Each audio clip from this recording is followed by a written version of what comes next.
St Patrick's Cathedral is one of Ireland's most iconic landmarks. Built in the 13th century by the Anglo-Normans, the building is a marvel of medieval Ireland. This enormous stone structure is, in large part, still the original. However, the interior design has changed considerably over time. The cathedral has been restored many times over the last 800 years, perhaps most significantly in 1860 by Sir Benjamin Lee Guinness. In the early 19th century, the cathedral was in a ruinous state. Documents from the period describe a building in a gradual state of collapse. A report commissioned in 1805 suggested that it would actually be cheaper to simply reconstruct rather than attempt a restoration. The need for restoration coincided with a renewed interest in the medieval period generally, and Gothic architecture in particular. Really part of the Gothic revival in the 1840s, 1850s, you have people like Pugin who wrote extensively about, in a sense, return to medieval ways in building and also in possibly in morals and ways of living. And there was also a church view which was suggesting that in the mid-19th century that we return to looking at medieval ways of perhaps reforming the liturgy or having a sense that there was a sort of an English church before the Reformation. And that all fed into this notion of the Gothic revival. Head of the cathedral, Dean Pakenham, did much to help stop the rot by spending over £8,000 between 1844 and 1852. However, a much larger project was required in order to bring the building back from the brink. In 1846, English architect Richard Carpenter was commissioned to produce drawings of the cathedral as it existed then, and these were exhibited in the Royal Hibernian Academy. A plan was also drawn up to carry out a full restoration of the building. However, these plans never came to fruition owing to a lack of money. In 1860, a member of the congregation, Benjamin Lee Guinness, made a dramatic offer to the cathedral. He would personally bear the cost of a full restoration of the building. However, his unusual stipulation, outlined in a letter to the board of the cathedral, was that he wanted to undertake this work if they are pleased to entrust me unrestrictedly and without interference. Guinness took the unorthodox step of overseeing the cathedral's restoration personally rather than employing an architect. Much of the work undertaken was probably inspired by earlier drawings which had been produced by Carpenter. This decision provoked controversy among the architectural community. Benjamin Lee Guinness refused to employ an architect, or that's how it was certainly reported in the trade press at the time. As it turns out, in fact, the builders he used, Timothy Murphy and Son, the son was Patrick Murphy, who was an architect who had been trained by Patrick Byrne. So there was, I suppose there was an architectural element in it. And later on he had other architects give an opinion. What's interesting perhaps is that many of these architects were from a Catholic background, insofar then that they would give them advice on structure, but they wouldn't necessarily have any opinions on ecclesiology, in other words, on the interior appearance of the cathedral, which is interesting. Benjamin Lee Guinness was determined to restore St Patrick's Cathedral to reflect his liturgical taste.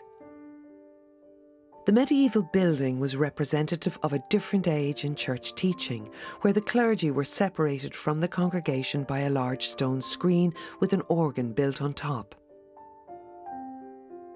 Guinness felt that this division was no longer liturgically appropriate and had it removed. Furthermore, the functional internal divisions, which saw the north arm of the building acting as the chapel of St Nicholas without, and the south as the chapter house, were also removed, creating one large open-plan space.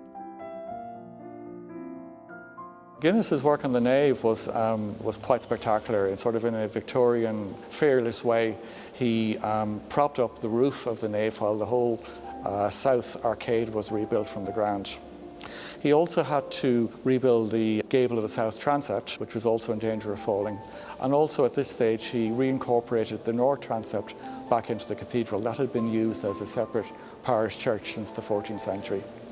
Also, most of the exterior work, including the windows of the clerestory of the nave and the choir, were all renewed by Guinness at this stage. So there was a huge amount of work done, and it was reported at the close of the restoration campaign that he may have spent as much as £130,000. The building reopened in 1865 with an extravagant service of celebration. A book of thanks was presented to Benjamin Lee Guinness, signed by representatives of the cathedral and the citizens of Dublin. I think it's a very good restoration because I think it maintains the most original features of the cathedral, which were totally overlooked at the time. And you have to bear in mind, the Victorians were great enthusiasts, but they had very little knowledge of the really important aspects of medieval architecture. People who probably had most clue were the masons, but they didn't tell anybody. They regarded architecture as a secret occupation. Inspired by the Guinness restoration of the 1860s, Benjamin's sons, Arthur and Edward, continued an active role in supporting the building.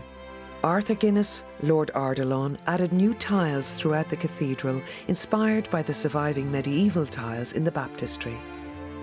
Edward added a new ring of bells in 1909, a new organ loft to hold the cathedral's organ, and oversaw the completion of his father's vision by laying out a new public park adjacent to the cathedral in 1901.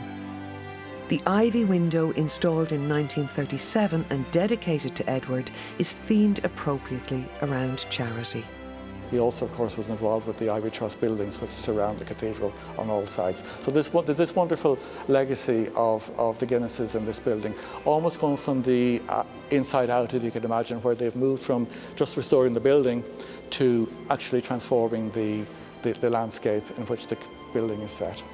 My name is Rory Guinness and I sit on the board of the cathedral, as my parents did, my mother and father, my grandparents, great-grandparents, all the way back to the original Benjamin Lee Guinness, who completed the restoration of the cathedral in 1865.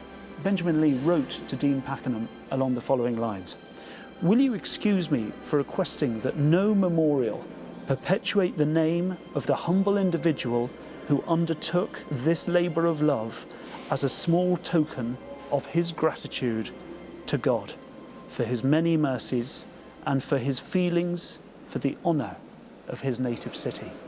And I think that beautifully encapsulates, in Benjamin Lee Guinness's own words, the reasons why he undertook such an enormous project. Benjamin Lee's request that his munificence should not be recognised wasn't actually listened to by the cathedral community.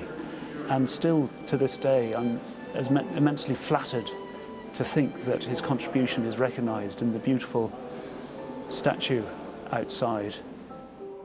The preservation and conservation of the largest cathedral in Ireland runs into the thousands of euros every day. The advent of tourist visitors to St. Patrick's has presented a valuable new source of income. Large-scale restoration projects continue the work of Benjamin Lee and his sons. In 2004, the spire was repaired, and in 2007, the stonework of the tower was repointed and cleaned. The Lady Chapel was fully restored for the first time since the days of Carpenter in 2013, and it is hoped that this level of work will eventually extend throughout the cathedral, preserving this magnificent building for many generations to come.